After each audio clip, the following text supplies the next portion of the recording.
go and jump in to what is going to be game number 1 here. Vanguard Gaming 2 taking on Team Hivemind. All right, as you can see, the players good to go, loaded in, and everything working appropriately. So into the lockpick stage we go. Now, just a quick disclaimer, obviously, with this being a round of 1024, obviously we're doing our best to try to make sure we get a solid matchup here in the first round. You can only hope for so much, so it is ultimately on to the players now to see what they bring to the table and see how they perform. Not to put pressure on them by any means, but it's also a chance for teams like this who definitely don't get nearly any exposure like some of the top tier teams do, to at least have their time in the limelight and ultimately have fun with it. So very least, hope and have some fun today, Trev. Oh yeah, definitely. And I think I can't remember who mentioned this to me just recently, but one of the big things about HoN Tour specifically, we might see this in the qualifiers quite a bit actually, but especially when we get into those main cycles, is we're probably going to see a lot of, I think, evolving strategies. I really do. I think actually you were talking about this morning during your podcast with RAR. Yes. And I think we really will expect some evolving strategies coming out through HoN Tour because you are playing so many teams and so many matches. But sticking with this one, as we have gone into the blind bands as well as the locks, we have Fade, Wild Soul coming out from Vanguard Gaming, and of course Jerizai and Tempest coming out from the Hellborn side. Already quite standard. In fact, even if looking into the locks, we got Tundra, Andromeda, Glacius, and M4. Very support-heavy locks, but very strong nonetheless. Yeah, you got Plague Rider going on top of that. So both these teams, obviously, they've been sitting here for a little bit, really waiting on our go to jump into the game here. So it seems like they were using all that time really to prepare themselves and kind of get ready to go into the lockpick stage, because we're already at the banning phase now, and we haven't used any extra time. We've been flying through this. So both teams definitely coming to prepare. But again, as you were stating, something that we go over with these lesser-known teams, especially in the first round of tournaments like this, the biggest event ever in HoN's history at least.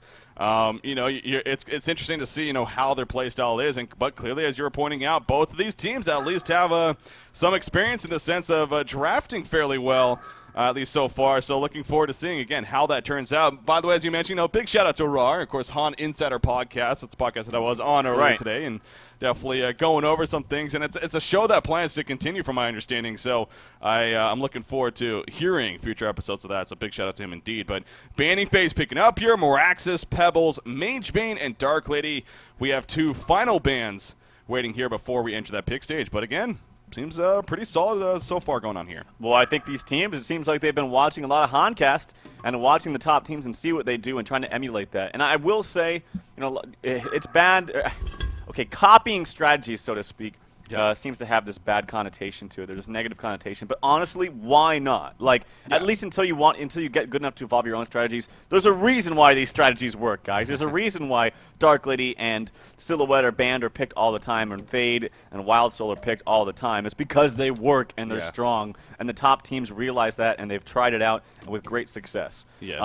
So yeah, there's nothing wrong with that, as we see a lot of kind of similar things, and I think that's a good thing to see. Yeah, it definitely is. So with these lesser experiences, that's something I keep bringing up, and I really do want to keep reiterating, because I'm sure as the season goes along, we're going to witness this ultimately, but just how many teams there are, and let's just say there's a very, very, very good chance that teams are just going to come out of nowhere, start surprising us, whether it's with their strategy, whether it's with their success, and obviously a big part of HoN Tour is ultimately just to build up the competitive scene in general, and that's definitely what it's going to bring to the table. I find it hard to believe any other way, and so I really am just so excited to see, again, down the line. But here it is now, not to get too far ahead of ourselves, but already got some interesting things to talk about. First pick Draconis coming out from Vanguard Gaming 2, but how about the response over there by the Hivemind? Deadwood and then Prophet. So the first time we get to see Prophet here on HoNcast. Yeah, it's going to be a lot of fun. And then Deadwood, of course, picked on top of that. So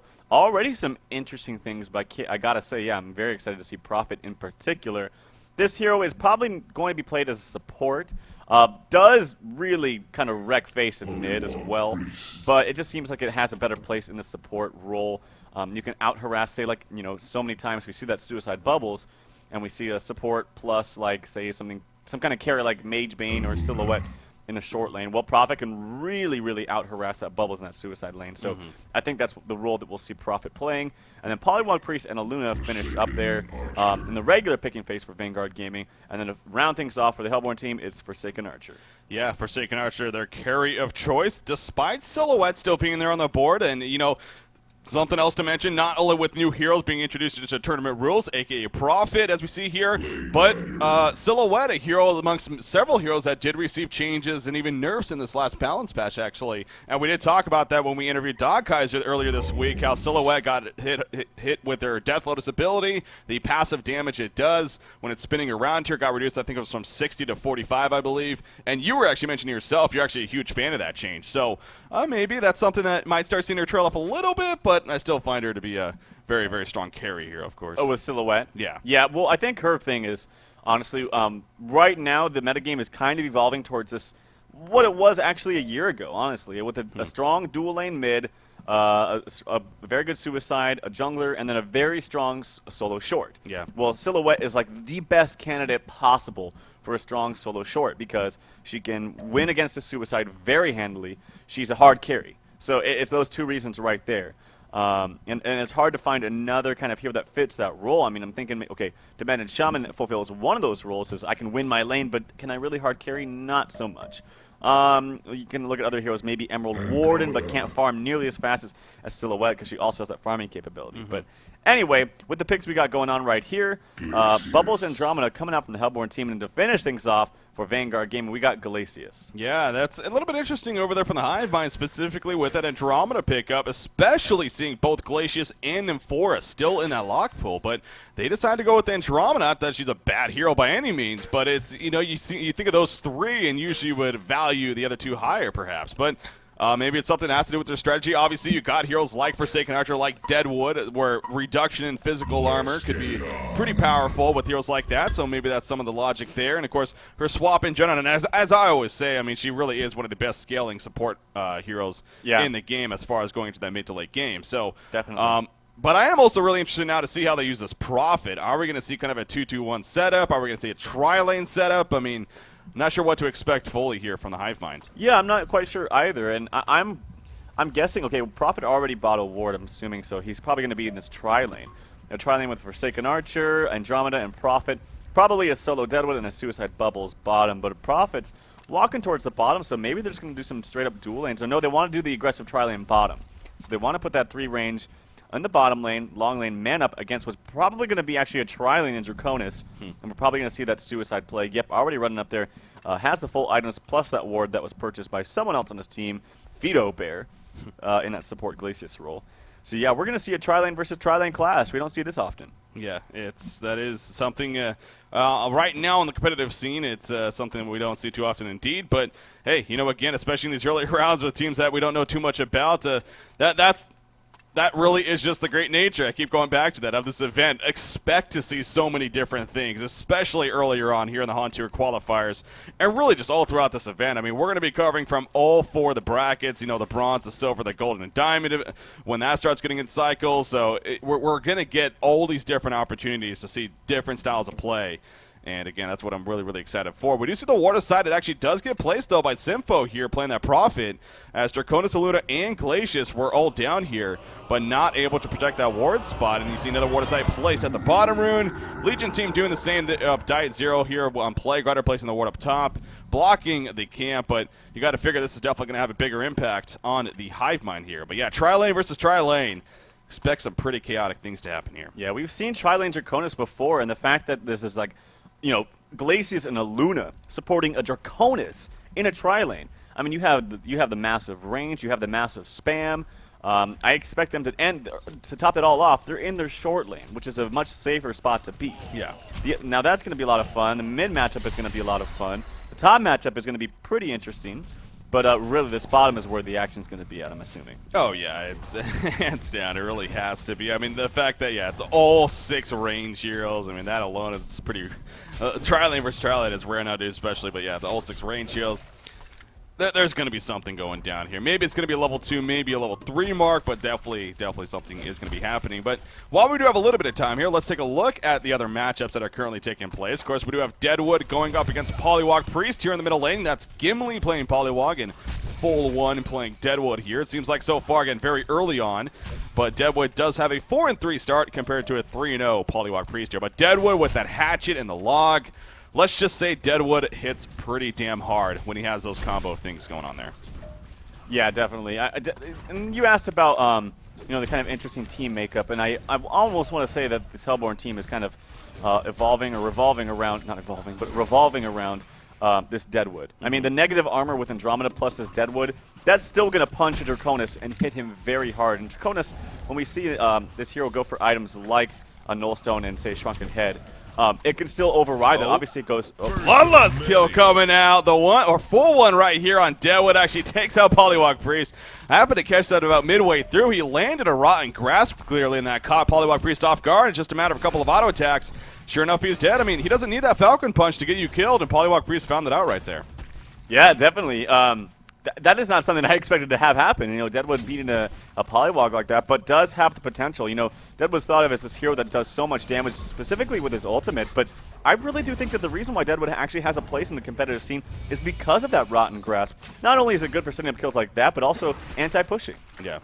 Yeah, and right now especially, it seems like we do talk about some push-oriented lineups, or at least to an extent, that work out. Aluna is going to get caught right here. We do see some pressure, however, being applied to Draconis. You got the Prophet, what is that called? The Persecution coming out. Again, being a new hero for us, going to still learn the ability name somewhat. But Persecution being used, that's, of course, the mini-stun and the auto attacks, but not nearly enough damage to take out Draconis right there. So a little bit of pressure, again, being applied here from the Hellborn side. But so as expected, the harassment's definitely coming out, but so far no kills happening at this bottom lane, now coming up to about 3 minutes in here. But you see the lane push-up so far. It is definitely in favor of the Hellborn team, but the counter ward did come out here in favor of the Legion side. So they will start being able to stack that and even pull it here to maybe try to get some lane positioning back in their favor now. Yeah, the lane just seems to be favoring this Hellborn side much so. And let's look at some early CS to determine who's kind of taking it in this lane. Draconis 9-3, FA 12-2, so it's a little bit even right now. But like you said, this lane positioning is really doing work here for the Hellborn side. Let's look at the top lane just for a split second, see how that's going. Plague Rider 11, 12, and 13. Now so many denies. Bubbles only 6 and 2, so Plague Rider having his way with Bubbles up in this top lane. Yeah, is that to be expected with you? I think it should be a little bit more even than that. I think Plague Rider definitely does win in this lane, even with Bubbles being in the short lane, but I think it should be a little bit more even than that. So Plague Rider doing a good job. Yeah, definitely is. Bottom lane, again, it looked like there might have been some action there, but the Hellborn team retreating. Glacier, or this is not Glacier, so Luna's actually going to be coming over here to the Minotaur camp, and she is going to stack it. At least that's the idea. There we go. So they're going to stack it right here and then eventually pull it. So like I said, good job with the counter ward. And, obviously getting a little bit delayed here with the lane because of the early ward of sight that was placed. But they got it countered. Now they got a stack going on, and the Luna's going to stick right by to pull it again and hopefully get the lane positioning back in their favor. Middle lane, in the meantime, Deadwood took a lot of damage right there. Rotten Grasp hit Polywog Priest to keep him off enough. But he does have a regen rune bottled up, which he uses right there. And he's actually going to go to the bottom rune, which happens to be a tablet of tablet of damage, that is. So double damage rune going to be bottom bottled rune up. spawned in Tablet of Command. Tablet of Command. Wow, that just happened. Yeah, I know. So that's good news here for the Hellborn team. Well, that's kind of almost a misplay by the Legion side. This lane was pushed up all the way to the Hellborn tower. The supports were still sitting behind it as well. The Legion supports needed to be there to camp that rune.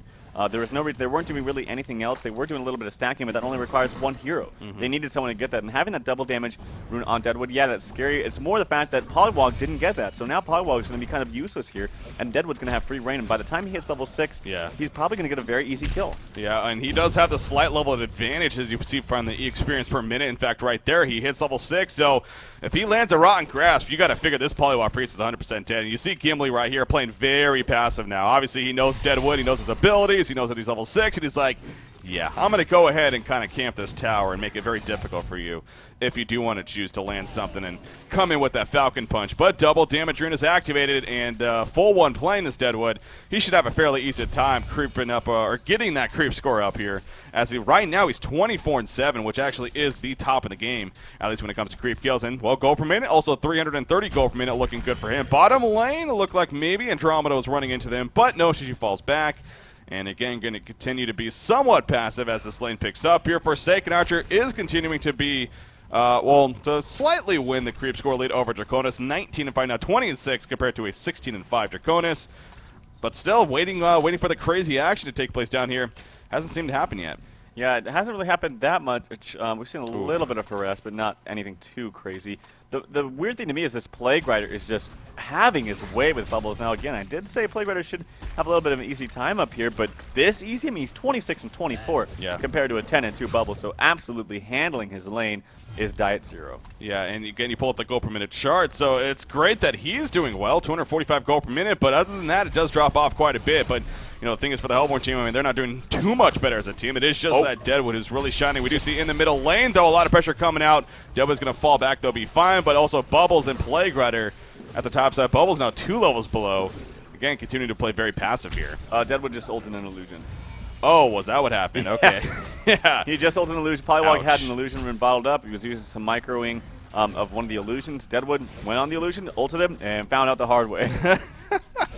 Yeah, that's got to be frustrating, especially since he's had such a good control of this lane so far. I mean, that would have just boosted it way over the edge, but that helps Polywog Priest, obviously, knowing that he doesn't have to go up against an ultimate right now. So he is good in that sense. And on the other hand, Polywog Priest does have his Ward Trap ready to go. The thing to keep in mind, of course, there was that quote-unquote nerf that did happen to Polywog with this Ward Trap, making maybe a little bit easier for the opponent to get out of it. But as far as the actual Ward Trap, apparently, it's still pretty much the same. So if Polywog Priest is confident about that, he can definitely land it and get a kill here on a Deadwood. We're out of mana now, though. Meanwhile, at the bottom lane, actually a lot of pressure being picked up. Glacia's going to fall back. There's a comment on under Draconis. He's in a lot of trouble right here. It's going to be enough for the actual kill. No, it will not. The Blazing Flight runs away. The Plague is coming. What a Plague right there. It's going to bounce back and forth. It gets a double kill right there for the Legion team. And just like that, it's a 2-0 turnaround in favor of Vanguard Gaming. Wow, really great response from Diet0. Owning his lane up top. Had that TP available, and he knew right when the engagement started there, he was already channeling that Homecoming Stone, and a very, very well-placed ultimate there from, yet again, Diet0 playing very well this game. But, yeah, middle lane is where it kind of seems to be a little bit of a problem here for Vanguard Gaming, too. It's just Deadwood's doing a great job. He did hold that illusion, and that's very unfortunate for him. And the actually, the rune did spawn. It is bottom, and that's an invis rune, so that's going to be deadly if Deadwood can get his hands on that. Yeah, you see Andromeda's actually going to camp it right here. Polywog Priest is running down, but Deadwood's going to get there just a little bit too quick. And actually, Polywog Priest, he's in a lot of trouble if he stays here. Oh, he is. He's going to be Commissant. Luna's running, and there's a Falcon Punch coming out. Polywog Priest, one more auto attack. Will he go down? Yes, he will. Andromeda finishes him off, but at what cost right here? Andromeda now being in some trouble. Luna wants to kill Deadwood, however, and as a result, they get nothing. So Lurzor right there gets a little bit greedy, actually. It seemed like they could have guaranteed the kill on Andromeda, but they went for Deadwood. Weren't able to do so. Draconis in the meantime at the bottom lane. Blazing Flight away. He will be fine, but yeah, missed kill opportunity, it seems like.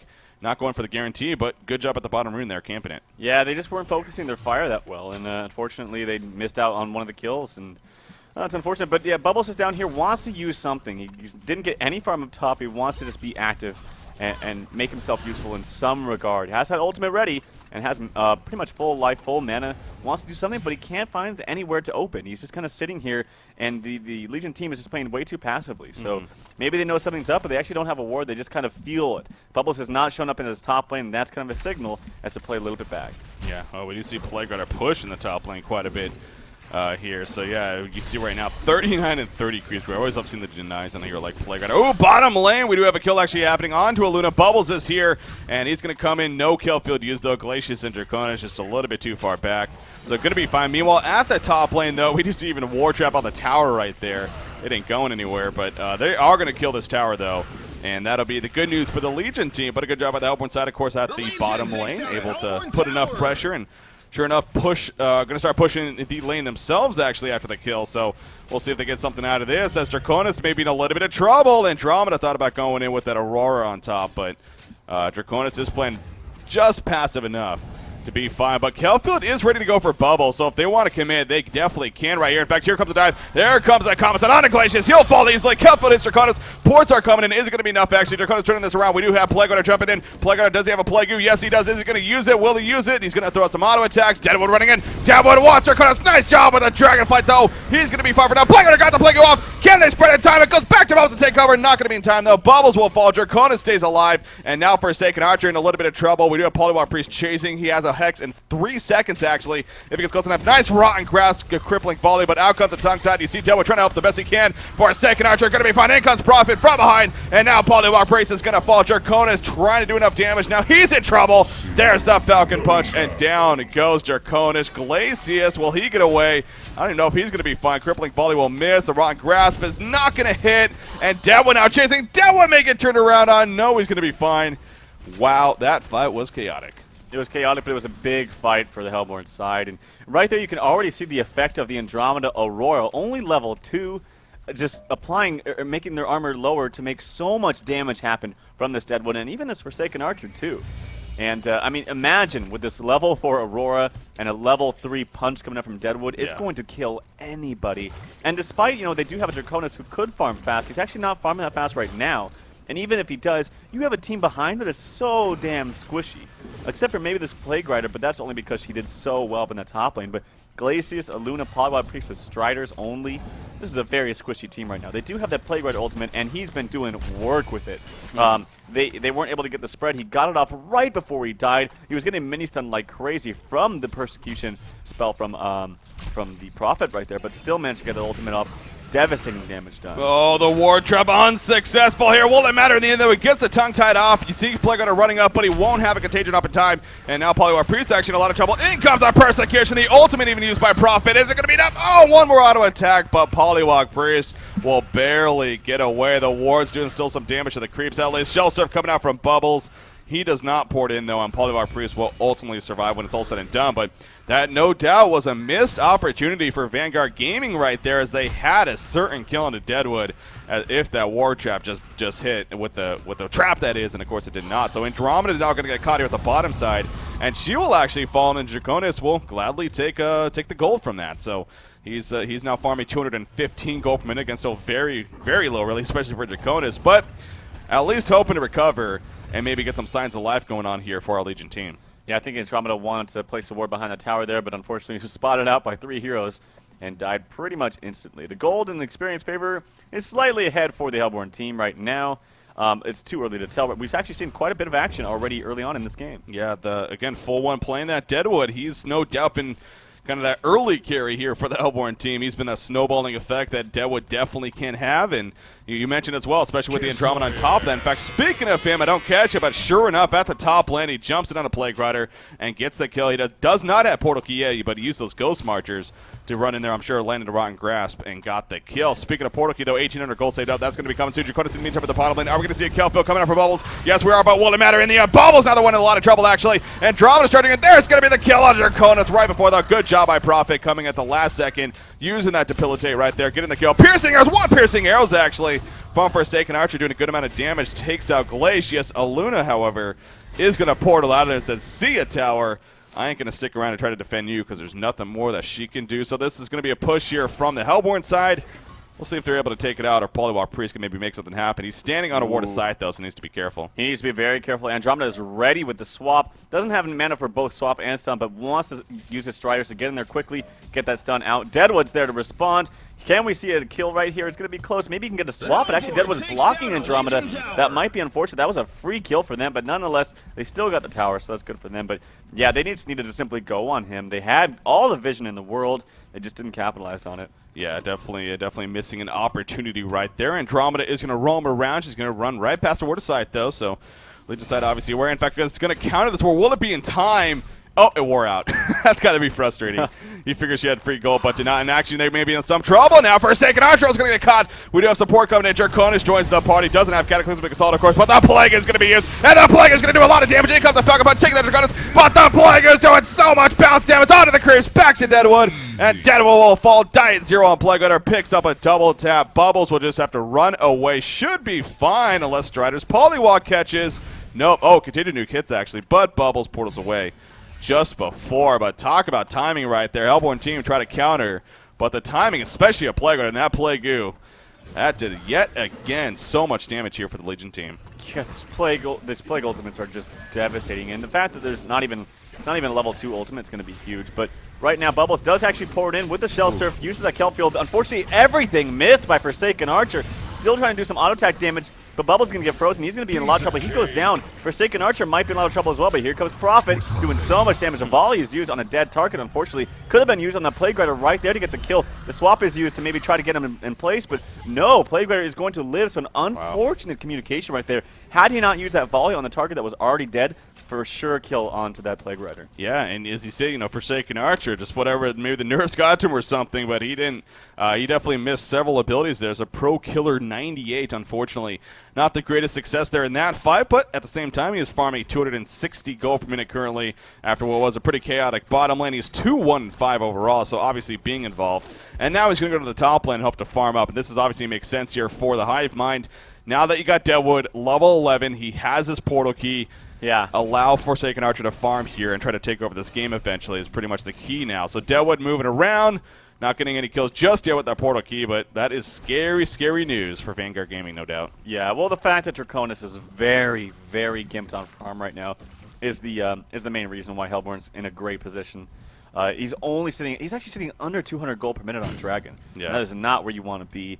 And the fact that, like I mentioned before, the rest of your team is very squishy. If they're able to initiate these fights with, say, picking off Plague Rider right away, they're going to be in a great position. That's how they need to aim their fights from now on. Yeah, so we see here Prophet and Bubbles actually in the middle lane. Prophet, I'm actually curious on his build. Did he went 4 into Persecution, the 3 into Debilitate, and of course the 1 into Shared Fate. His ultimate, we do see in the middle lane, though, jump on a Blowwire Priest. Is it going to be enough for the kill? Yes, it is! Deadwood got the Falcon Punch off. It looked like he may have got away for a second, but Bubbles guaranteed that with a great Shell Surf to snipe him out. You see Rotten Grass trying to hit Glacius right there, but it misses. But Deadwood will just run away with the haste rune and be more than fine. So there you go. Portal Key definitely coming into play right there. And sure enough, gets a kill. As you mentioned, very squishy team over here on the Legion side. And Deadwood will gladly eat that up. But something to keep in mind, Plague Rider also level 11. So yeah, it's been doing so much damage already just being level 1. Level 2 Plague Carrier now, aka Plague Goo. We'll see how much pressure he's able to put out with that. Shell Surf will scout out a couple heroes right there. And that'll get the Hellborn team to at least start to fall back. But Draconis, again, it is Dragon after all, and you got to think that you've had struggling from this whole game. He is a hero that most certainly can recover, and you see right now he's up to 230 gold per minute and is doing his darnest to do so. So going to start working up the jungle a little bit. That's where he does need to be careful, however, because right now there is actually no vision on their side of the map that I can see at least. There's the only side that's really near this middle tower here, so they definitely need to be a little bit passive about that. Maybe get some wards up for Draconis so that he can freely farm. Yeah, and if you see, actually, Deadwood's already down here in the bottom jungle and wants to scout out. They see, actually, all these members here counter-warding their main ward right there, and they're kind of all sticking this force, so there's no opportunity right now for him to get a kill. But he should know that this Legion side, the jungle is stacked just a little bit. So it would be good to actually maybe roam with 2 or 3 heroes down here and actually take them out. And if they caught Plague Rider here, that'd be huge. But yeah, again, that's how they need to initiate these fights. Is they need to single out that Plague Rider before anything else. Maybe Plague Rider, maybe Poly, but definitely Plague. They need to kill him before he casts an ultimate. Oh yeah, and that's the fun thing about Plague Rider. It's like, yeah, let's focus him down before he gets off the ultimate. If he gets off the ultimate, he's done his job at the same time. Because again, going into a fight, ideally he armors everyone up anyway, so he doesn't need to worry about that. I mean, Contagion Nuke, sure, it's nice, but it's definitely not necessary to win fights. If he gets that R off in his ultimate, then he's done his job. So yeah, that's the great thing about the hero. Definitely, we do see Draconis. So again, nice triple stacks going on right here, and he's going to gladly take the farm. Although Wild Hunters are not the friendliest against magic damage, he'll easily finish those off after and go to the next camp. So yeah, Draconis, he's starting to move up, and again, that's the good news here for Vanguard Gaming, what is team number 2. By the way, on that, I was actually doing a little bit of research. I think they have 3 total teams here in this event, this Vanguard Gaming organization, I guess you can call them. So this is team 2 out of the 3 total, so kind of that Q squad thing going on where multiple teams in the one event. Oh, we see at the top lane, though, Plague Rider maybe in some trouble. Deadwood is running up here, has a portal key, but Plague Rider is going to be fine, it looks like, and let's get Deadwood to fall back. Deadwood jumps onto a Luna, though, out of nowhere, and we'll take her out before she gets away. So good job using the ward aside at the Ancients. Went for the guaranteed kill, and that worked out well. Gets the kill, pops the region, now has an invis. He had good presence of mind, though, from Plague Rider. He was sitting over there farming out of the jungle in the left side in those trees right there. So he knew something was up, and he knew that if he was able to sit that far back and he was diving, that maybe his team would have fast enough homecoming stones to the top tower to maybe turn something. So well played by him. Nonetheless, though, I bet Luna's like, why can't you get killed? Because he got a free kill on me. I'm sure that was just like a quick punch and then a couple auto attacks and he was dead. Yeah. So. Yeah, I just wanted to get the guaranteed kill, like I said, and obviously that worked out in the end. So, again, though, Deadwood, man, it's like he's got a routine going on here. He goes up top, gets a kill, he goes back to the jungle, he farms, or he looks around a little bit, tries to find somebody, and now he's going to head back mid. His ultimate is going to be coming off shortly here off cooldown, about 20 seconds or so. He's going to use that invis that you mentioned earlier he bottled up. And he's going to try to find someone here. But again, Plague Rider playing very, very smart. He starts to fall back himself. And I don't see any vision that they necessarily have here. But somehow they spotted something going on. He's going to run right through. He does have Falcon Punch up in 3 seconds. This could be ugly here for the Legion team if they're not careful. They do have a Revelation down. But unfortunately, Deadwood is not close enough to it. Oh, but if Deadwood walks in this trap, this could get ugly for him. You see him coming over. He's tempting. I wonder if they maybe spotted something being put down. He's going to try to go around. Oh, Deadwood. Oh, Deadwood. You're in trouble, sir. There goes the Hex coming out. Are we going to see a ward trap? Not even necessary. Glacial Downpour. There's a contagion. Everyone joining the party, and Deadwood will fall. Bubbles deciding it's best not to port in. Well played by the Legion team. Well, there's a couple things with that. One, when you're old, he used his E-spell before he cast his Invis. And it's very obvious because you can see the trees just randomly get destroyed and you're like, I wonder what's going on there. Plague Rider ultimate's going on. It's doing a lot of damage. Bubbles actually jumps in with the Kelp Field. He's actually going to take out Luzor, and he's going to fall himself, though. The ultimate coming out from Forsaken Archer. Very minimal damage, though, unfortunately. The stun coming out. Gimli actually gets taken out, and Andromeda holding his own down here. Plague Rider has one more nuke in 7 seconds, trying to do some auto attacks. Gets enough, actually, and uses his push book to avoid the volley. It's actually kind of an interesting place to volley nonetheless, though. But Plague Rider doing so much damage in this game. Yeah, well, it's a couple of things to note right there. I mean, Draconis, he chose to go to the bottom lane after that Deadwood kill and farm out. None of that's a bad decision. It's just kind of unfortunate for the Legion team that he actually wasn't there, because despite them, in the end, I mean, you could say him coming out on top, that could have even been better for them if he was there, no doubt. But he was farming up. But the Plague Rider ultimate also, as much damage as he did do, I mean, it was kind of unfortunate timing in the sense that the creep wave had just happened to come in. It bounced once to a hero, and I think it just went rest on the creep wave, and Prophet was barely able to escape because of that. So that was a little bit unfortunate, but hey, you know what? The ultimates he's had this game so far, you can't complain too much. That's obviously how the ability works. So, but yeah, pulling up the damage chart, not surprised to see. Plague Rider has done 20% of the overall hero damage this game, and he's quite a bit ahead of everyone else. So, not too many times we talk about a Plague Rider doing work for a team in the sense of not, I don't want to say carrying, but obviously having a huge impact early on especially. But here we go, Diet Zero here doing well in that sense. We do see him vulnerability going to be using the middle tower. Will the Hellborn team commit to it? It looks like they are. Denied attempt. It is going to be successful in favor of Hunter. But look at the jump in right there. And Glacius is, well, going back to, there's a lot of squishy heroes here on the Legion side. Yeah, well, they did get the tower denied, so that's good for them. But the push book was used. It just wasn't in time. It was very close, as he mentioned, close. Nullstone actually is finished on Forsaken Archer, so that's good for him. He's sitting actually top farmer in the game, so 2-1-6. We've seen some kind of interesting volley placements. Not to sugarcoat it, actually not very good volley placements, but nonetheless still getting that farm that's much needed and farming a lot faster than just Draconis. He has picked up just a little bit. He's actually well on his way towards his own Nullstone. He's about another, about, what, let's see, 200, 100, okay, so 1,000 or so gold, as he does have enough for that Blessed Orb.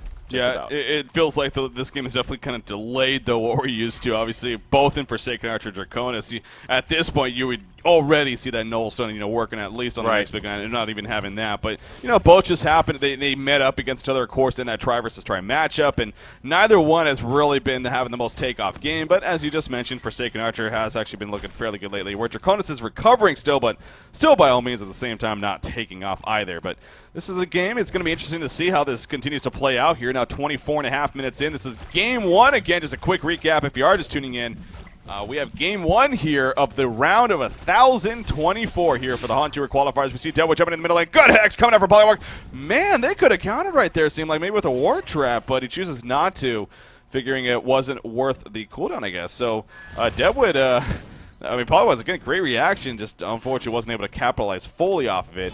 At least he did survive, though, so that's the big thing. Yeah, well, I mean, it was close. The rest of his team wasn't really there. They had a Draconis, but they don't know the follow-up that's happening. When a Deadwood jumps in like that, you kind of have to assume that the team is ready behind him. They actually weren't, but Yeah. it's safe to assume he took the little safer route. But yeah, I agree. If he was very quick with the ward trap, they probably could have gotten a kill. Now, Profit, I believe I saw that correctly, but oh my god, he just purchased an Acolyte staff? He's Really? been pulling up some gold, man. Not that that's bad, but yeah, I'm just surprised he had that much gold as a secondary support. So I believe he has an Acolyte staff. I guess it might still be in his stash here. I definitely saw him purchase it, though. Huh. So I guess Sheepstick on the way, and hell, if he can get a Sheepstick, I don't think that's a bad thing by any means. So, Well, it's kind of interesting to see an Acolyte staff purchase first. Yeah. Because it doesn't really do anything for you. Like, he's not going to... What's that do? It gives you a lot of intelligence and some more auto attack damage because you're an int hero. Cool. Well, he's not really going to be the main focus of physical DPS right now. So normally we'd like to see that Blessed Orb because it still gives you overall stats. It still gives you strength, and it's cheaper. So kind of an interesting way to go towards that Sheepstick. it is. I think it's also a mentality, though. It's like, I might as well get the expensive item out of the way. 2,700 gold, spend that. Yeah. But yeah, obviously I think you're right. I mean, it is a little bit odd. No doubt. Maybe I am wrong. Maybe I'm making up things because he still actually hasn't even delivered. You'd think at the very least he'd have it delivered, but still not yet. But we'll wait and see how that plays out. But again, speaking of, while we're talking about Profit, actually we might have some action picking up here in the middle lane. Deadwood's coming in. He's currently level 13. He has an Invis Rune, of course. Now, he needs to be careful, just like last time. I'm sure he's learned his lesson. They might have a Revelation down, so he needs to be careful. But the whole Hellborn team is also here. We have a very possible 5 versus 5 clash going to be coming up. Draconis did just purchase a Nullstone, though, and he actually has that being delivered and actually just finished. So he will have that now going into what could possibly be a fight. It's just a matter of, will the Hive Mind commit to a push right here, or will they decide to fall back and say it's not worth it? It looks like for now, somewhat committing. The Legion team fighting it off fairly well, though. Aurора's going to come out. Bubbles maybe trying to find a chance, but I don't know. It's both teams kind of tippy-tap with each other right now, but neither one fully committing to anything. Yeah, it's kind of hard as I'm thinking of, how do you build your heroes if you're Draconis against this team? It's really hard to go for both Shrunken Head and Nullstone because you have very easy counters to that Nullstone with the Deadwood, the throwing of the tree. You have 2 spells from Prophet. You have, the swap and the stun coming out from Andromeda. You have a lot of spells to cancel that out. So Nullstone is kind of like, it feels like necessity because it helps you farm. It also cancels out some of them, so that's great. But, actually, here's some action. Here we go. Bubbles going to get caught right here. We're going to get the Wars down. Wars coming down. Deadwood jumps in. He's going to Falcon Punch. Falcon Punch. Draconis right there. He activated the Cataclysm Assault, though. Draconis will barely not survive. Deadwood's still alive, and Deadwood will fall when it's all said and done, but he took out Glacius with him, and this is no doubt a one fight here for the Hellborn team. It's right now 2 versus 1. The Plague did a lot of damage yet again. But in the end, the Hellborn team will come out on top. But actually, they lost more heroes than I even thought, with Bubbles, Andromeda, and Deadwood all falling. But Prophet, I'm sure his ultimate definitely did work right there on top of Forsaken Archer doing her thing. And they're going to go ahead and steal these triple stacked Ancients, actually, to add insult to injury. Yeah, he actually ulted them. I don't think his spells propagate to creeps, but yeah, he did ultimate right there. A lot of damage coming out. Deadwood actually very close. He almost didn't get that kill on the Glacius before he died, as the Glacius, he killed him while the auto attack was in the air, so they pretty much killed each other right at the same time. And did go on to that Draconis. I'm pretty sure he just maybe jumped in, used the log to cancel that Nullstone, and then ulted him. But regardless, got a lot of damage out on the Draconis. So yeah. Deadwood doing his job, finding exactly the right heroes to go on. Yeah, obviously you mentioned earlier, going the Nullstone pickup, you got plenty of counters here in that sense on the Hellborn team, and obviously the big one being Deadwood, really, the fact that he could just log throw, deactivate the Nullstone, and then Falcon Punch right after. Well, it's exactly what he did right there, and that no doubt was a big issue in terms of success, at least for the Hellborn team, because he had just activated that Cataclysmic Assault, and as we've seen all the time, that can just really, really wreck your team. So, well played by Draconis by Deadwood right there, and Draconis is just going to go back to farming in the meantime. Currently farming 270 gold per minute, actually. So we'll see. Again, keep an eye on how that continues to improve. Prophet did purchase the Acolyte staff, and it actually is on him now. So I wasn't seeing things. I didn't think I was. Just took him a while to actually get it delivered to himself for whatever reason. But they're also going to deny the middle tower right here in the meantime. So. Well, I think yeah, that was good for them. I think the interesting thing is that the fact that he bought it, but still didn't deliver it to himself in the time that he got another 1,300 gold. And, and yes, it's not the best item until it's actually made into something, which is a Sheepstick or a Frostfield plate. but it still does give you a little bit of. I feel like if you spend benefit. 2,700 gold, you would want wanna something use out that. of it right away. Yeah, it's gonna give you that plus 25 damage if anything, and then a bigger mana pool. So why not just have it on you? I mean, there was about 3 minutes or so, maybe a little bit less, of when he bought it to when they did team fight right there. So just use your items. Yeah, it's a pro tip right there. Pro tip from Trev. Use your right. items. Pretty smart. Yeah, so it is always frustrating. I kind of bring that up from time to time too, where we see players at the highest level even constantly pooling up gold. Exactly. Like early on in games, it's like just buy like pooling up for a straight up Hellflower. It's like, dude, Arcanas are good on their own. Those are actually, you might want to use some of that gold to spend on at least a 1 Arcana. But anyways, kind of a different thing. Sacrificial Stone is not banned, by the way. So just I know that you're answering for me, but. That's actually a good point to bring up. Again, with this event, going in a couple weeks just before there was a patch that was released, releasing 6 new heroes to tournament rules as well as 2 new items. Right. And we've talked about the heroes plenty, but Sacrificial Stone was one of the 2 items. Icon of the Goddess actually being the other one, which I'm curious. Icon of the Goddess, I'm really curious about to see if we do see it. It's kind of a different / buffed up Sacrificial Stone that used to be at least, but. Anyways, the new Sacrificial Stone item, I think is an item that I wouldn't be surprised to see. It's very good for pushing. It's like one of those items you need one of on your team. It's like you need 1 Astrolabe, you need 1 Barrier Item, well, you need now 1 Sackstone because it gives it gives a buff to armor for a very long duration. In fact, the duration is longer than the cooldown itself, which means you can have it on permanently, basically. Yeah. And on top of that, it does give you, it's like a buffed up Grave Locket. So it gives you, I think, 12 seconds off of your respawn timer and other notable buffs. Mm-hmm. Yeah, so Sacrificial Stone, so far I don't see anyone over here on the Legion side, at least with even a Grave Locket or Talisman of the Exile, but Bubbles does have a Grave Locket, so perhaps that's something that he may look into, but also a Portal Key is pretty nice on Bubbles. Right. Currently has 1,600 gold saved up, so very likely on his way to that. Speaking of the Sheepstick, at least idea here on Profit from we talked about earlier, he has another 1,600 gold saved up, so he is on his way to now picking up, you would think, the Blessed Orb next, and then eventually the cheapest of it all with the Mana Tube, of course, but he's on his way to a Sheepstick, and as a secondary support, like I said, that's not too shabby at all for the time that he may end up getting it in. Draconis, he has now surpassed that 300 gold per minute mark, the first time in this game, I believe, and he has another 1,400 gold saved up. So this kind of does go back to earlier what you were saying, how is he going to build? I mean, we're so used to seeing that Nullstone into Shrunken Head, and then whatever else next. It's varied a little bit, but at least those 2 seem to be just so static on Draconis. But this game, maybe it isn't the most effective. I mean, what would you like to see in place of that? Or That's what I'm saying. It's very hard because it's like, okay, Deadwood can still counter you even if you get a Nullstone, even if you get a Shrunken Head. So it's like, and you have lots of negative armor with Andromeda as well. So it's like, how do you plan for this? You also are playing against a Bubbles who has a Kelfield with Silence. The damage from Forsaken Archer's Volley and Ultimate does so much magical damage. So it's almost like you still have to get a Shrunken Head. It's just one of those annoying things. Like, I still have to get it, but it's not going to be that effective. The other route you could take is just to skip it altogether. Even skip the Nullstone. Just scrap it altogether and just get total like damage items like Geometer's Bane and into other kind of like Savage Mace and go maybe that route. But that's a more risky route. This is more safe, but in the end, in the long run, it's going to be hard. FA is going to do more damage to you with the supporting cast of Andromeda and Prophet and Bubbles. yeah, you definitely got to give credit here to the Hive Mind here on the Hellboard side for perhaps even thinking about that when drafting our lineup, because obviously we weren't inside their head and inside their mind, you could say, when they were drafting their lineup, and perhaps that was some of the thinking coming up, knowing that they were going to face a Draconis and whatnot. So, of course, that was their first pick, actually, now that I recall. But you see the triple stacked Agency on the Hellborn side, so waiting for Forsaken Archer, I'm sure, to eventually go back down there and clear it up. Forsaken Archer, man, again, we've got to give her a little bit of slack here. And she hasn't had the greatest crippling volleys at time, and hasn't maybe played the greatest in general, but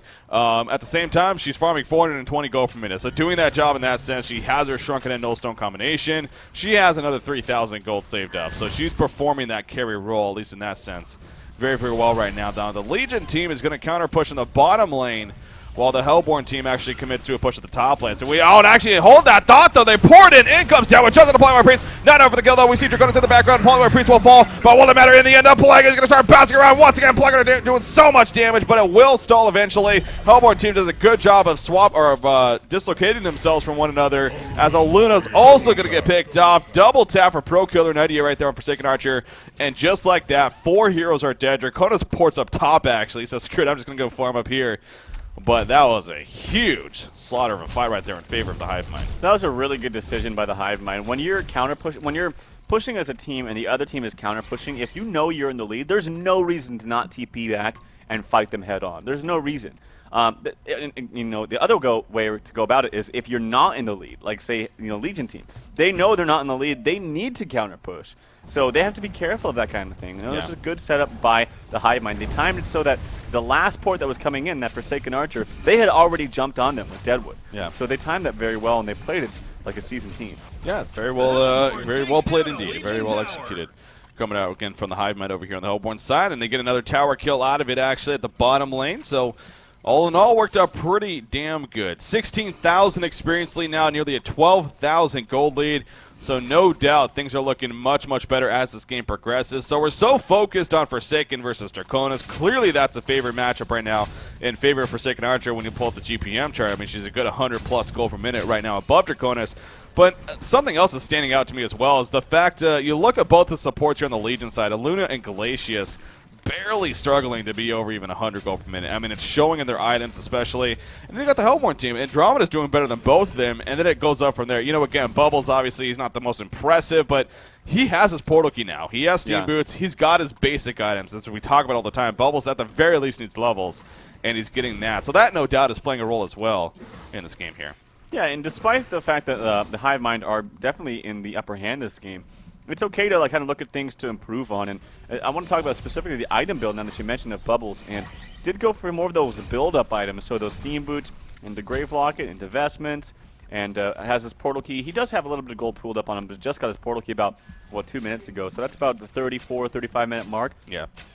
I was actually listening to Moon Meander, and he brought up some very good points, specifically on Bubbles. I mean, your main role really is that initiation factor.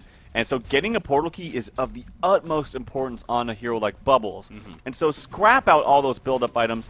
If you want to get he was talking about, if you want to get a mana battery, don't upgrade it. It's very good just by itself. Just the most important thing, even before, I think, even before upgrading your boots sometimes in some situations, if you're getting such poor farm, to just get that straight portal key. So maybe something to think about in the future. Yeah, that's a really good point, because it's just how the hero works. I mean, getting that solid kill filled off is so important, but the fact that he can jump in and then take cover Shell Surf away, even if need be, but still he starts the initiation, it makes him a very effective hero as well, so he doesn't necessarily need the strongest of items, going into that portal key. But we do see some split pushing going on right here.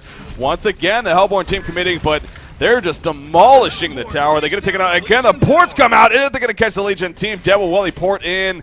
He's not going to port key at least just yet. Bubbles will go, but here comes Deadwood. He takes the Hex. There goes the Cuff coming out. The Wars are going to come down. No trap, though. However, Plague Water can get the Plague Goo off. Deadwood will fall right there, but so does Polywar Priest. Where I see that piercing house. In comes our Golden Dragon. He's just chasing a lot, though, on this Prophet, not doing too much damage, and it looks like the Legion team, the rest of them has retreated. Draconis is going to try to port out. He will be successful with that, as Plague Water and Aluna are also going to run away. Bubbles is going to maybe try to snipe out Plague Water right here. Plague Water dodging very effectively, though.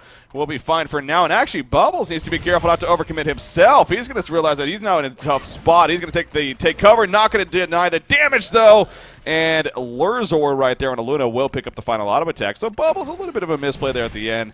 Wanted to chase, didn't work out too well, but Hellborn team definitely took a strong fight there. I guess in the end, though, I don't think they necessarily won that fight. Yeah. Especially since they didn't even kill Draconis. So. Well, when Deadwood went in and he chose to ult, I think it was Polywog Priest, and Plague Rider was sitting right there in front of him. And I feel like it would have been a much smarter decision to actually ult that Plague Rider and kill him. His ultimate was right out. You could hear the animation, you could hear the sound of it coming out, and it actually got canceled right away from the Bubbles Song of the Sea. And if Deadwood, I feel like, turned his focus and attention onto that Plague Rider, and the wards were already down by that point, it would have been a better fight for them, I feel. Yeah. And also at the very end there, Draconis did use that Trunket Head and TB'd out, and actually there was 1, if not like 1.5 seconds of where Sharkhead Head actually wasn't there. And Prophet had that Sheep Stick up and actually, I feel like could have used his E spell or his Q spell, either one to get rid of the Nullstone, and then Sheep right after, unfortunately just wasn't able to capitalize quickly enough. Yeah, didn't do it in time, but you know, well, so you brought up Prophet right there, and actually I did want to go over this a little bit earlier too, where he actually has picked up a Shaman's Headdress now, so going to be a very interesting build, but hey, Barrier Idol, you know, being a secondary support, that's not bad either, and I can see being very effective, especially against a Plague Rider on the opposition. So if you're able to farm a Sheep Stick at any time of the match as a secondary support, you've already got all the farm you need. Yeah, as far as I'm concerned. Very good point. Actually, Andromeda finding herself in a tough spot, but she's going to run away from Draconis. That could have got a little bit hairy for her, but... And look at that, Revelation put down by Glacius, and Andromeda just going to kind of run away. Devon jumps in, it says even add insult to injury, it just takes out Glacius. War Trap unsuccessful right there. We do see the Plague is going to do so much damage. A Golden Dragon, and a Dragon is just going to wreck this Hellborn team right here. Forsaken Archer is going to fall. Prophet's just going to run away, but that was not a spot you wanted to fight if you're the Hive Mind right there. There it worked out very well for Vanguard Gaming. Prophet is just completely on the run now. Will she be fine? Puts out the Sheep Stick onto Draconis, so that may be enough when it's all said and done. Power throw from Aluna will hit in the red sense as Bubbles and Prophet just run back. But yeah, you do not want to fight in a very enclosed area like that against a Plague Rider Draconis. They're just finding the absolute worst places and worst times to fight. And when you're jumping in like that as a Deadwood and you're jumping in, you're making yourself exposed after you use the portal key. There's no like turning away quickly. It's not like you can blink in, blink out. Unless you had like a refresher or something stupid like that. Or maybe a push book is the most I can think of. But when you blink in and make yourself vulnerable to that and you're ulting just a Glacius, it needs to be someone else. I mean, you cannot put that much effort into just a Glacius. So, and on top of that, like you mentioned, this very narrow spot that they were fighting, they're just picking some bad fights, man. Yeah, you know, it really seems like on 101 against Plague Rider especially, it's like, don't fight in enclosed area. Don't fight in the Conqueror pit. You know, don't fight in these really small choke points. And clearly where they were right here was one of those. And obviously, when you're in the heat of the moment, not to say, I've done this plenty of times myself, of course, but you're in the heat of the moment, you know, maybe you're not exactly thinking that. So definitely just caught them off guard there. But hopefully, you know, they learn their lesson. They don't let it happen again, because that really did allow this Legion team to kind of get a jump start once again. And by all means, I mean, this game is not over. It seemed like for a little bit there, for the last 10 minutes or so, it seemed like the Hellborn team, the Hive Mind, was pulling a little bit more and more ahead and, you know, maybe looking good for them in the end. But especially with that fight right there, by all means, Vanguard Gaming 2 is definitely in this game. And hell, you have a Draconis with 4,600 gold saved up already with the core combo in the Shrunken and Nullstone. So Savage Maze perhaps in the making here. Yeah, I'm all of a sudden, we got a game here, it looks like. Yeah, definitely. I mean, the experience in gold has closed into 7K. I want to say it was like double that before, like not too long ago. And there's been a series of fights. I mean, we saw that one right above Congo, or to the left of Congo, where that was just not a fight in favor of the Hellborn team. And then that last fight, Draconis now pulling up 5,200 or 5,100, excuse me. Probably going to get his own Savage Mace to match that of Forsaken Archers. So it's going to be close. And I feel like with Plague Rider also has enough for that Sheep Stick, by the way, because he already purchased his Acolyte staff. Like you mentioned, they have lots of team fight, and so we definitely have a game ahead of us. Yes, and sure enough, that Mana Tube was just purchased, so Plague Rider will have a Sheep Stick himself. Man, I mean, I don't care what happens in this game, win or lose, honestly, Diet Zero here for Vanguard Gaming, he really deserves MVP status, at least for his team. He has just been keeping his team in the game at the very least, and who knows, may eventually help lead his team to a comeback victory here against the Hive Mind. But the farm that he's had, the ultimates that he's placed in this game, sure, a lot of it is RNG, let's be honest, but at the same time, you gotta know exactly what to use, and it just seems like he's been picking and choosing the right spots. And he has a level 3 ultimate now with a Sheep Stick, the Astrolabe, the Tablet, which he's used several times to save his teammates. So, yeah, very, very good play coming out from Diet Zero here. Hellborn team, they're grouping up here in the middle lane. Forsaken Archer not with them. So choosing it's safe to not jump in right there. It seemed like obvious bait chance as well. So, Plague Rider, that's another thing also to mention. I mean, the armor that he's constantly applying. You talk about the Aurora from Andromeda, of course, the ultimate from Deadwood, how that's all physical. With this armor being spread out, if Deadwood happens to jump one of these heroes with that armor on them, there's a good chance he's not going to guarantee a kill. So he is going to, however, be level 16 right here, wandering around with the invisibility rune, trying to find somebody, but it looks like Aluna and Polywog Priest fell back just in time. Polywog, by the way, has a sacrificial stone. Yeah, I was going to mention that too, and that's going to be a good tool against Well, Deadwood and Andromeda with that negative armor, and so that's why he was asking if it's banned, and that's going to be a good item for him. I do see him, and he's actually not activating it, and you can use it, like I said, at all times because the duration is longer than the cooldown. It does cost 25 mana, but it's like that shouldn't really keep you from. Come on. No, yeah, I was just making a point, but yeah, no, you definitely should be just upkeeping that because yeah, it's a 30-second uptime with the 25-second cooldown. So I think they know that. Oh, actually, here's the jump. Jumps in right there. Bobble's going to be the catch right here. Well, Plague-Goo. That could be a pretty good placement. The Golden Dragon comes out. Devil with a fucking punch. But Draconis was already in Golden Dragon form. However, he's taking a lot of damage right here. The Plague-Goo isn't even out yet. I don't know if it actually looks like it is. There we go. Bouncing around. Draconis obviously dead, but the Plague-Goo yet again doing some damage. However, the Hellborn team, it looks like they're going to come out on top of that fight. The Courier even going down here in the back. I don't think anything dropped, but Glacius does get picked off. And Pro Killer 98 on Forsaken Archer will finish it off with the hat trick. So it seemed like the Legion team couldn't get the appropriate position right there. And once again, just a solid jump from the Hellborn side. I gotta say, Forsaken Archer kind of redeemed himself a little bit that last fight. It's, you know, Deadwood did go in onto the dragon, had that Shrunken Head, who had that Shrunken Head activated, but still did a lot of damage to him. And I was afraid for a second that the Hellborn team just wasn't going to focus fire, and they were going to think, oh, let's try to, you know, kill the supports first. But no, Deadwood already went in on that dragon. You got to kind of have to go all out with him going on that target. And they did, a considerable amount of damage. Forsaken Archer with that Savage Mace now has 6k gold pulled up. Jeez. And of course, with the Savage Mace purchase on Dragon, he does not have enough for a buyout. He's up in 24 seconds, so that might be enough time for them to defend this push, but it's going to be close. As you can see, Forsaken Archer can just hit from the low ground. They need to be careful, actually. Swapping a play, the Plague-Goo comes out there. That's how short of a cooldown it is. It's going to bounce back to Bubbles. He will fall. That Andromeda will also fall. And two players are dead just like that. Will it be a third? Forsaken Archer is going to get caught right here with the Hex. There's the Tongue-Tied. And a Luna and Glacius are right on top, as is Plague-Gunner. Forsaken Archer, there's the Shrunken Head poured out. It ain't going to happen, though. 3 kills coming out. You know, you were mentioning they're probably not going to. They needed to be careful because Draconis, sure, he's scary, but the other 4 players were actually just up right there.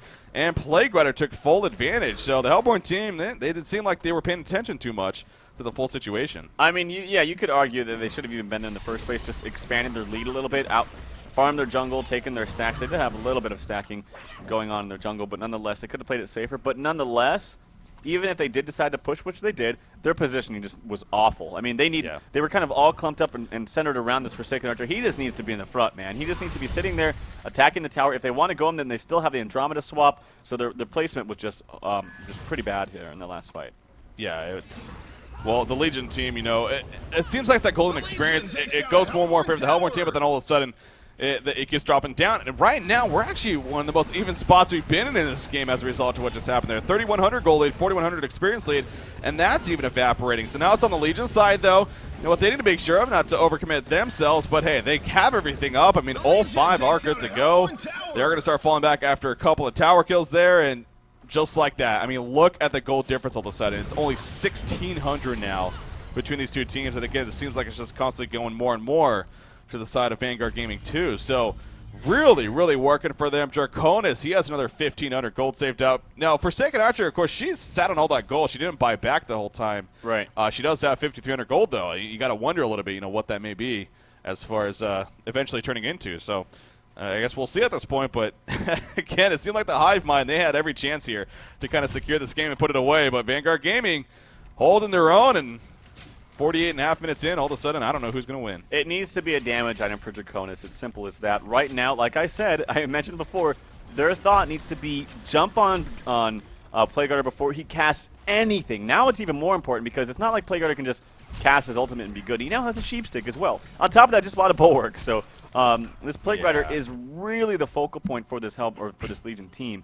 and Hellborn needs to kill him first. No question about it. I still can't get over that ultimate cooldown. 60 seconds. I mean, yeah. I didn't think he was going to be able to use it in that last fight at the bottom, but sure enough, he used it. I'm like, okay, yeah, it's only a minute cooldown now that I think about it at level 3. So yeah, he's going to have that ultimate up every single fight at this point. Yep. And you're right. You know, the Soulsborg purchase, I mean, he has 18.9 armor without armoring him. In fact, there we go. He basically has 27 armor. That's 61.8% damage reduction if you want to jump him and kill him.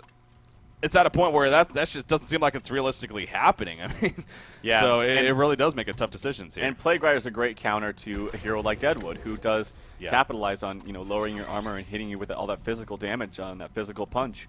And so items like the Sackstone, a hero like Plague Rider that applies armor to everybody, and on top of that with the Bulwark. So these are all great items against this Hellborn team. So right now, Forsaken Archer just has to up the damage. Just needs to buy a straight up damage item, maybe something like a Rift Shards. I wouldn't suggest Wingbow because of the Savage Mace on Draconis. It could still help, but I would suggest a straight up Rift Shards 4. I think that's what he needs to buy. Yeah. Actually, I guess so. Draconis, I don't know, apologies if you mentioned this, but yeah, picking up the Warhammer here. So I guess Shieldbreaker is going to be the works here for Draconis. So you think of raw damage. Well, it could also be a charged hammer in the future. True. Could be. Oh, there you go. Thunderclaw. So how about that? I didn't hit me because, that's an item we never see. But we've talked about this in the past, as Geometer's Bane was actually just purchased by Forsaken Archer. But we've talked about this in the past. Thunderclaw is actually the most efficient, highest DPS item for its cost, apparently. Right. That's very interesting, but we don't see it ever. Yeah, a Thunderclaw, I feel, is significantly better when you consider it to the upgrade. The damage that you get from the proc is what 100. I think it's 150 damage. Yeah, and then when you upgrade it, when you spend what is it, like 2,600 for the upgrade, it gives you 200 damage on proc. So it's almost like not even worth getting the upgrade. Of course, in the late game, you want that attack speed. Yeah. But right now, well, I guess if it was an early on in the game, yeah, Thunderclaw is great. It's still going to do wonders because of that massive attack speed you get from Cataclysmic Assault, which is only a 30-second cooldown. Oh, yeah, no, it's... I feel on Draconis, he's actually a very, very, very, very effective hero for sure. Yeah. As you just stated right there. With that Cataclysmic Assault ultimate, we will see procs like no other, I'm sure. I can't wait to see this big-ass golden dragon just shooting out lightning bolts all over the place. No, Chain lightnings. The newest of new items, like Grimoire of Power and Lightbrand, those aren't usable, right? No, those are not usable, of course not. Well, I'm trying to think, how awesome would that be to see that, like, on, say, a Prophet with his ultimate on, like, 3 heroes and doing all that damage? Oh, yeah. I would love to see that. Not going to see it today, though. Pretty ridiculous. You know what else Grimoire Power is, which other hero is good on? Oh, who's that? Defiler. I've heard it's pretty good on Defiler from my understanding. So Yeah. Defiler, a bad hero, though. Right? She's horrible, right? We never see her. Even if there was something minor with her in the past, I still think that actually, regardless, that is a good item hero combination. Grimoire because his ultimate actually has received buffs in the last couple of patches. I knew the newest one is that they actually travel quicker now. Oh, yeah. So you can keep up with heroes and yeah, but of course, Defiler doesn't have a stun, which is, I think, the biggest reason why we don't see her in competitive play. Silence, man. Silence I know. It really is. I love the hero. I really do. Yeah. And with Grimoire of Power, it does give you overall decent stats, and then the damage on top of that to your ghost. So I would love to see Defiler reach play. Of course, Grimoire of Power is not available yet in competitive play. Maybe that's what we'll have to wait for. Maybe. So we'll see. It looks like the Legion team at least is ready. Waiting on the Hive Mind now to get confirmation from them. Again, this is game number 1 here, so obviously we talked from the beginning, and you hope going into a round of 1,024 matchup that at the very least you have a good match, and hey, I honestly, mission accomplished. I don't care how this game ends, I don't care how the series ends, I think we've already accomplished that enough, so I'm excited that we got a match here at hand, and both these two teams, playing solid, and definitely plenty of things to talk about, and we have here and now coming up to 51.5 minutes, and like I said earlier, I do not know who's going to win at this rate. It really is either game's team. So, we got some Hellborn team kind of grouping up here in the middle lane. Bubbles running past toward a sight here in the Congar pit, actually. He's going to go in the Congar pit. Are they actually going to try to maybe bait a Congar right here? You see the Legion side, they're going to put out some counter warding, and they're going to be more than fine as being able to spot this. So, I guess being 52 minutes in now, Congar is going to become more and more of an issue here for both of these sides. So, not too surprising to see both teams kind of clustering up around him.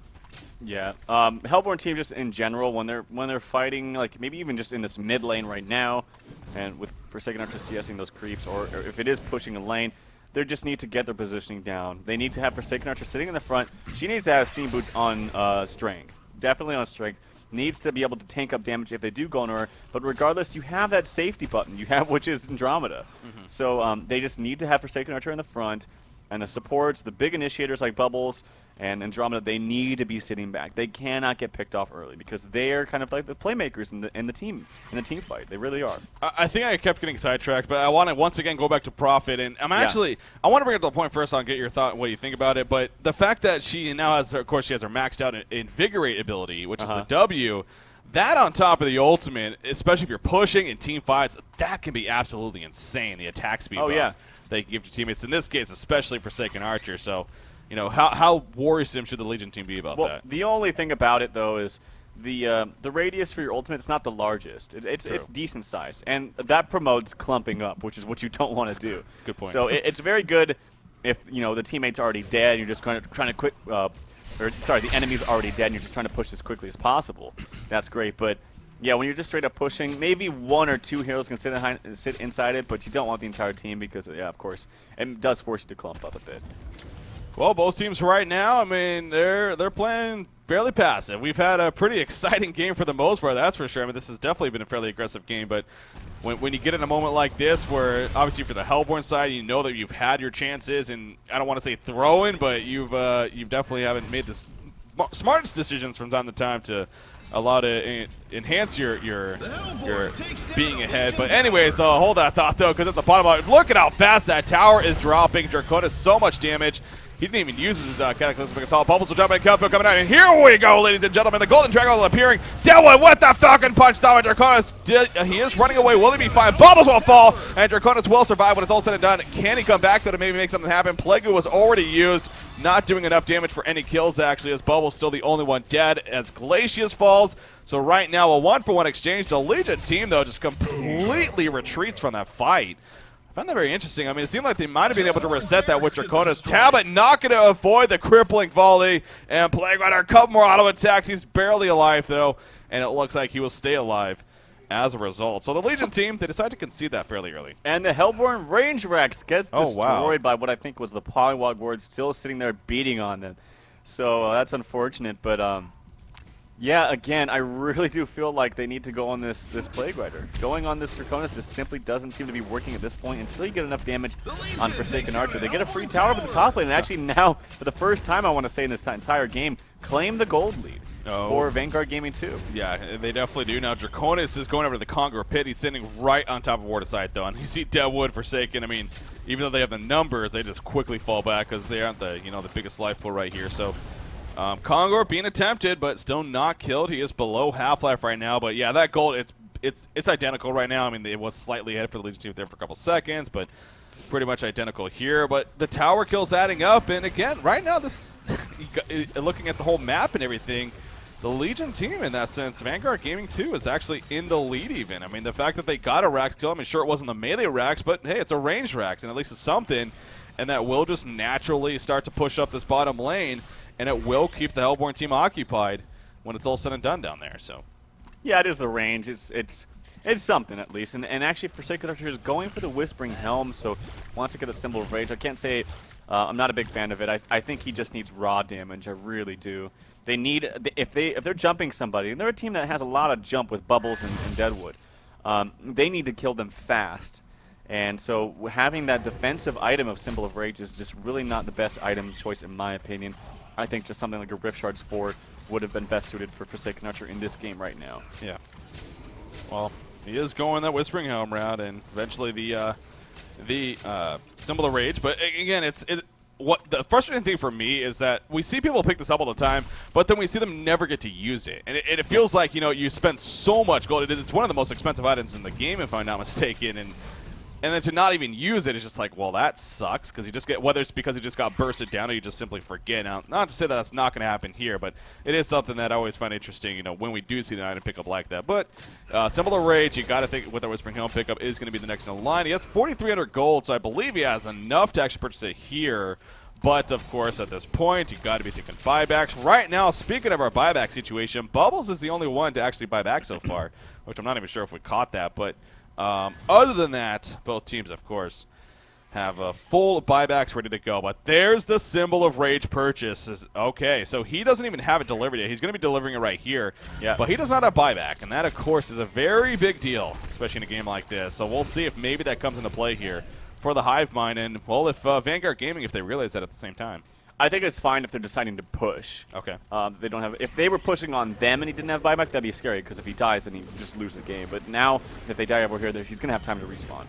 Oh, there's a lot of splitting going on here. This is an interesting initiation. Actually, Poliwar Priest running away. The Helper team is all here. There's a Hex on a Bubbles. Will they follow this up? Not yet. Forsaken Archer, meanwhile, down here. Bubbles taking the stun. There's a Shrunken Head's coming up. Deadwood jumps in on a Plague actually. But he got the Plague up, but the Shrunken Head's absorbing so much of the damage. But Draconis, he don't give two shits. He's just pounding into Deadwood. Now Forsaken Archer with a simple reach. Billy Seed alive is going to be enough. No, it will not. Forsaken Archer will fall when it's all said and done. Bubbles jumps in with the kill food, but Thatch is basically suicided himself. Prophet is just in the background as well as Andromeda, and that was a one fight here for the Legion team. So as I said, though, obviously you make a good point there, but still, if you die, you're not going to have that buyback, and clearly they do not have a buyback as a result. What a power throw. Oh, it nearly snapped Andromeda. But they're going to now counter push, maybe go for Congo here. Huge. I think it's just a combination of things. One, the item choices of FA, mainly that symbol of Rage at the end. He just needs more damage. They simply just need more damage on this team. They don't have enough damage, simply put. I think Prophet's getting a little bit tunnel visioned. I think he could be using his spells a little bit more effectively on the more important heroes, not the Polywog Priest that already got the wards down, already used the Shrunken Head, and is channeling onto one of your support heroes. They actually are trying to get Congo, but they're getting relatively low. The health potion is being used. Andromeda in a lot of trouble. Actually uses the swap to try to get away, but no, he's going to be in a lot of trouble. 1-2 punch. He goes down. HoN takes the kill. Bubbles now wants to use the Shell Surf to do something, but it's not going to really connect or do too much damage. Legion team is trying to stick in here, wants to get that Kongor, and I think they're actually going to be able to. Prophet's sitting over here on the right side. He's got everything up, ready to go. Bubbles wants to maybe try to sneak this. He's going to blink in, I'm sure. It's going to be close. And he does not get it. And now he's like, well, that failed. And now he's going to die. Yep, that's the risk, obviously. So he went for the steal, did not work. Draconis now has a token alive, so Forsaken Archer just resurrecting right there. Can't get there nearly in time, though. You have Deadwood charging in, but he's not going to be able to catch anyone either. So, yeah, I think you're right. I mean, again, it's hard to... Prophet being a newer hero on the competitive scene, at least the first time we've seen him here on HoNcast, it's hard to sit here and say exactly what he's maybe doing wrong. But, oh, Deadwood actually getting higher. The Plague is even going to be used, but there's the Shrunken Head. And that'll negate most of the damage, and he will survive in the end. But again, the Plague Ultimate, it's a 60-second cooldown, so not the biggest deal in the world. But yeah, it does seem like maybe maybe he isn't having the biggest impact here. But I don't know. Would you? He's got the lowest percentage of damage. I pulled that up, yeah, and that's actually what I was going to add. So I'm guessing that's surprising to you. Yeah, I think I mean, it's not a hero that's going to do massive amounts of damage, but I just feel like he's not choosing the right little skirmishes and team fights. I feel like he's going on the wrong heroes, and I feel like his ultimate could be placed on, obviously it does propagate to everyone that's in that ultimate, and I feel like it could be done just a little bit better. Now, he does have an impressive score, but score only matters so much.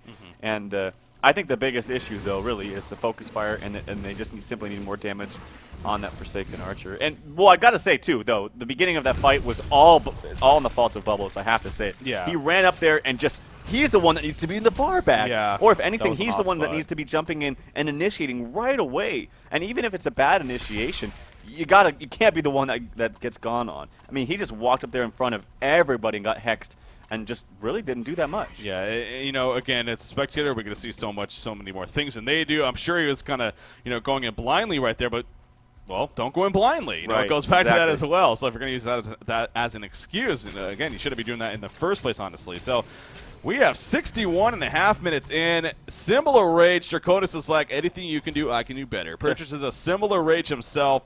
So now he has that to match against Forsaken Archer. Now he doesn't have buyback money just yet, but again, he is sitting on that token of life for another 4.5 minutes. He's sitting very far back, by the way, so playing very passive here, actually. And a little bit surprising, considering you do have that token, but...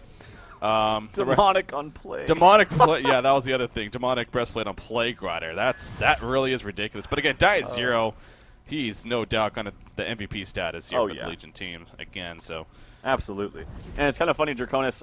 I don't think he sold it, but I think he still has that Thunderclaw sitting in his stash because he had it before. But now, of course, he has the Token of Life.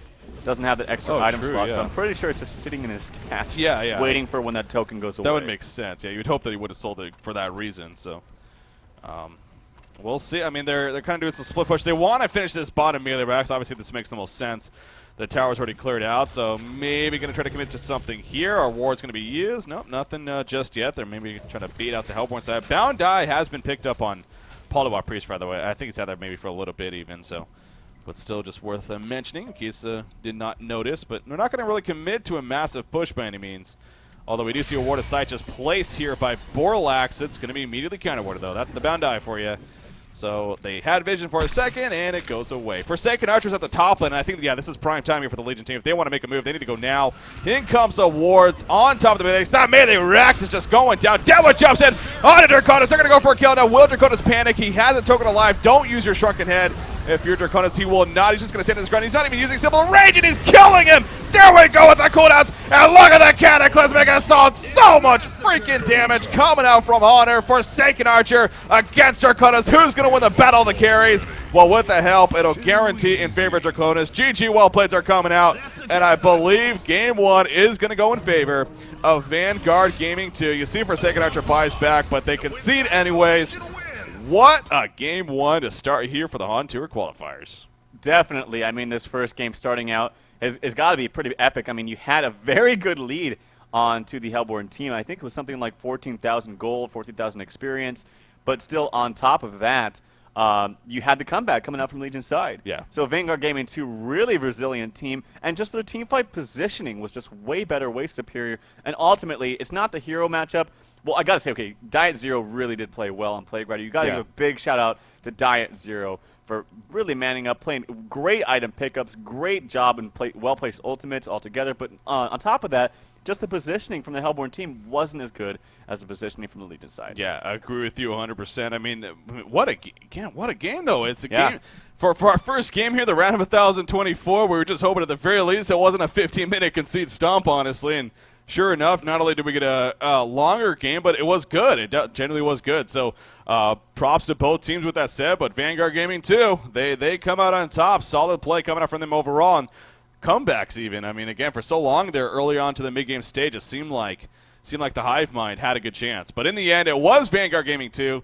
But, of course, it is a best out of 3. So with that said, ladies and gentlemen, sit tight. We have a Game 2 going to be coming up. We'll be right back.